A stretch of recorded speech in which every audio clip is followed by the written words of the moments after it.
Has been such a fabulous performer in Malayalam since the first film that she did there, and she's been an actor who I'd been waiting to work with. Uruthekkan Thallige, the project you mentioned, was the first time I got to work with her, which also happens to be the set on which I received the script for Poacher and read it. And I found out that Nimisha was also going to be part of the show. And this was a period where Nimisha and I did 3 projects together in a row, and it was the most magical journey that I've had with any co-actor. Firstly, this was the first series I did. This was the first time I traveled with the cast and a particular character with a crew for this long a period of time.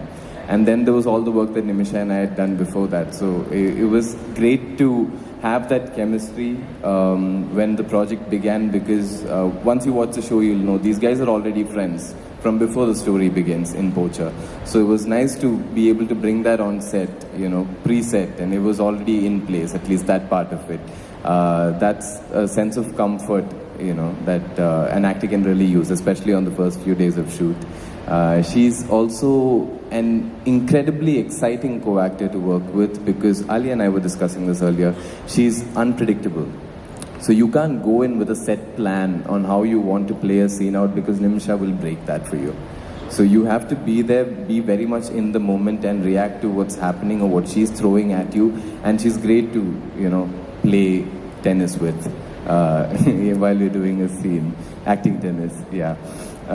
Then I think overall, Nimisha, Dibyendu sir, the rest of the cast, the crew that I got to work with on Poacher, Joanna, cinematographer, Richie, these are all people who I had a great time with, but that's very personal. But professionally speaking, these are all people who inspired me on a daily basis, which is also one of the reasons why the show and the period of time we spend shooting for it stays memorable, because 4 months is a long time if you're not happy on a set. So that's something I'm very grateful for. About Alia being here, I am happy, I am honored, and I'm supremely grateful for that, because the last time I was on a stage that was this big, in front of a crowd that was this big, was for a project that gave birth to Eternal Sunshine Productions, and that was a song launch, and at that point Alia was my co-actor, and it was also one of, I think, the most memorable, biggest projects in my career so far, something I was very fortunate to be part of. And through that journey, I always knew Alia as an artist through the work that she's done, and I have a great deal of respect for her and the work that she chooses to do and how she does it.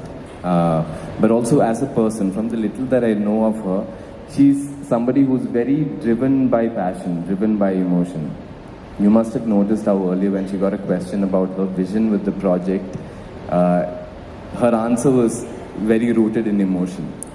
So for somebody who works with that focus, somebody who's driven by what the heart wants, I'm very, very glad that Alia is associated with this project, and how graciously she's been sort of tilting the spotlight towards the show and the rest of us. We're extremely thankful for that, Alia.